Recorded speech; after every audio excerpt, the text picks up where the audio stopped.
Selamat petang, salam sejahtera. Ini satu perkara yang memang menakutkan Najib Tun Razak dan Zahid Hamidi. Karena sebelum ini mereka amat mendahagakan PRU 15. Mereka mahu PRU 15 kalau boleh diadakan esok juga. Kalau boleh diadakan minggu depan juga. Mereka amat mengidam supaya PRU 15 dapat dipercepatkan. Selain daripada Zahid Hamidi dan juga Najib Tun Razak, ada juga beberapa orang lagi yang mahukan PRU segera diadakan. Antara yang lantang mahu PRU segera ialah Tokmat, yaitu timbalan Presiden UMNO sendiri. Mereka inilah yang mahu sangat PRU 15 disegerakan, bahkan sehingga wujud spekulasi mengatakan bahwa sekiranya PRU 15 tidak diadakan dengan segera, Perdana Menteri Ismail Sabri Yaakob berkemungkinan akan dipecat oleh UMNO. Walaupun perkara ini telah pun dinafikan oleh Ahmad Maslan, Setiausaha Agung UMNO. Namun demikian, pada hari ini, perkara ini makin amat mengejutkan. Bahkan aku boleh kata ini mungkin perkara yang boleh menakutkan Najib di penjara. Kerana mengikut laporan yang kita terima terkini ini, Perdana Menteri dikatakan belum bincang pun tarik PRU 15 dengan top 5 UMNO. Jadi apa sudah jadi?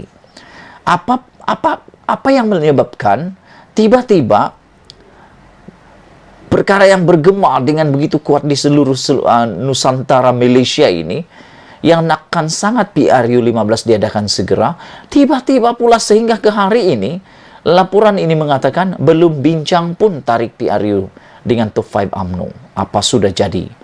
Adakah ada kaitan dengan perkembangan terkini kes-kes mahkamah, termasuk Najib Tun Razak dan juga Rosmah Mansur bersama dengan Ketua UMNO, Ketua Penerangan UMNO Sabah, yaitu Bung Mukhtar. Penonton sekalian, Perdana Menteri Datuk Seri Ismail Sabri Yaakob hari ini berkata, beliau mengesahkan beliau belum pun berbincang dengan top 5 UMNO berhubung pilihan raya umum ke-15 PRU 15. Belum bincang lagi. Sedangkan kita tahu, keperluan PRU disegerakan untuk geng kluster mahkamah ini perlu diadakan segera. Dan kalau nak tahu, tak lama lagi keputusan perbicaraan Zahid Hamidi akan kita ketahui. Kalau tak silap aku, 23 September ini, nasib Zahid Hamidi akan diketahui. Keputusan sama ada Zahid Hamidi menyusul hukuman bersalah ataupun tidak akan diketahui 23 September ini. Jadi kita sama-sama tunggu. Menurut laporan ini, top 5 UMNO merujuk kepada Presiden Datuk Seri Ahmad Zahid Hamidi, Timbalan Presiden Datuk Seri Muhammad Hassan, serta 3 naib Presiden iaitu Datuk Seri Muhammad Khalil Nordin, Datuk Seri Mazhir Khalid dan Perdana Menteri Ismail Sabri Yaakob sendiri. Katanya, selepas berbincang dengan top 5, barulah beliau akan berbincang dengan parti MCA dan MIC serta parti komponen Barisan Nasional yang lain. Kemudian, ia perlu dibawa ke kabinet sebab di bawah perlembagaan. Kena ada kelulusan kabinet sebelum saya menghadap yang di Pertuan Agong, Al-Sultan Abdullah Al-Riyatuddin Al-Mustafa Billah Shah, untuk mendapat perkenan membubarkan parlimen. Dengan proses yang seperti diterangkan tadi itu, aku fikir PRU 15 tidak akan dibuat tahun ini. Seawal-awalnya, pada pendapat aku, mungkin akan diadakan pada bulan Februari ataupun Mac. Kerana kita akan ingat, bulan 11 dan bulan 12 adalah musim banjir. Adalah tidak rasional untuk membuat PRU pada musim banjir. Ataupun memang sengaja nakkan musim banjir pilihan raya. Aku pun tak tahulah. Tapi kalau itu yang berlaku, ini akan menyebabkan kerugian yang berlipat kali ganda untuk kos pilihan raya. Jadi tidak rasional untuk buat pada bulan November dan bulan Desember. Menurut Perdana Menteri, itu prosedur yang perlu dipatuhi. Katanya semasa berucap dalam majlis menyampaikan peruntungan masyarakat Cina dan India Parlimen Berar 2022 di Dewan Kompleks UMNO Berar di Padang Luas di sini hari ini. Bagaimanapun, Perdana Menteri Ismail Sabri Yaakob sebelum ini semasa konvensyen wanita BN pada Ogos lalu berkata, Top 5 UMNO sudah berbincang berhubung tarik PRU15. Malah berkata Ismail Sabri akan mematuhi permintaannya untuk membubarkan parlimen bagi memberi PRU15 diadakan segera.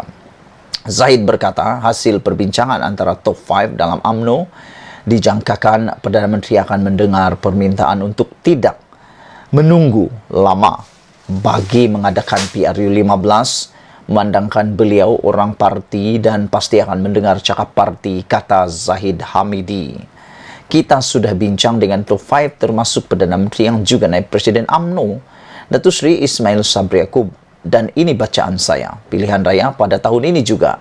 Bacaan Perdana Menteri, saya percaya beliau akan mendengar nasihat dan pandangan kita, kata Zahid lagi. Beliau, yaitu Perdana Menteri orang parti dan sebagai pemimpin, pasti tahu masa sesuai kerana isu akan terus timbul dan direka yang mana pembangkang menjadikan budaya kebencian ditanamkan kepada parti kita, katanya semasa konvensyen tersebut. Spekulasi mengatakan kemungkinan PRU15 akan diadakan tahun ini juga selepas pembentangan bajet 2023 yang diawalkan pada awal Oktober ini. Selain itu, SPR juga difahamkan sudah menghantar memo dan memanggil sukarelawan untuk bertugas PRU 15 depan. Beberapa sukarelawan SPR yang bertugas semasa PRU 14 sebelum ini memberitahu sudah menerima makluman, meminta mereka untuk bersedia dipanggil bertugas. Senario satu lagi adalah sekiranya PRU 15 diadakan tahun depan, berkemungkinan masa yang sesuai adalah selepas sambutan Tahun Baharu Cina pada Januari. Mengikut kalender kebangsaan, sambutan Tahun Baru Cina adalah pada 22 Januari 2023 dan berkemungkinan diadakan selepas tarikh tersebut, sama ada pada Februari atau Mac depan. Namun, berdasarkan situasi semasa, kecenderungan PRU 15 diadakan lebih awal pada tahun ini semakin kuat. Saudara penonton sekalian, apa yang membuatkan kita tertarik dengan laporan ini ialah Perdana Menteri Ismail Sabri Yaakob sendiri mengaku belum buat perbincangan tarik PRU 15 dengan top 5 UMNO. Walaupun Zahid Hamidi kata mereka telah berbincang. Aku tak tahu siapa yang nak dipercayai, aku pun tak tahu mana satu yang betul. Walau bagaimanapun, aku harap PRU 15 ini diadakan tepat pada waktunya dan bukan mengikut sentimen politik semata-mata. Malaysia kita punya, kita jaga sama-sama, cintai Malaysiaku. Kita jumpa lagi. Bye-bye.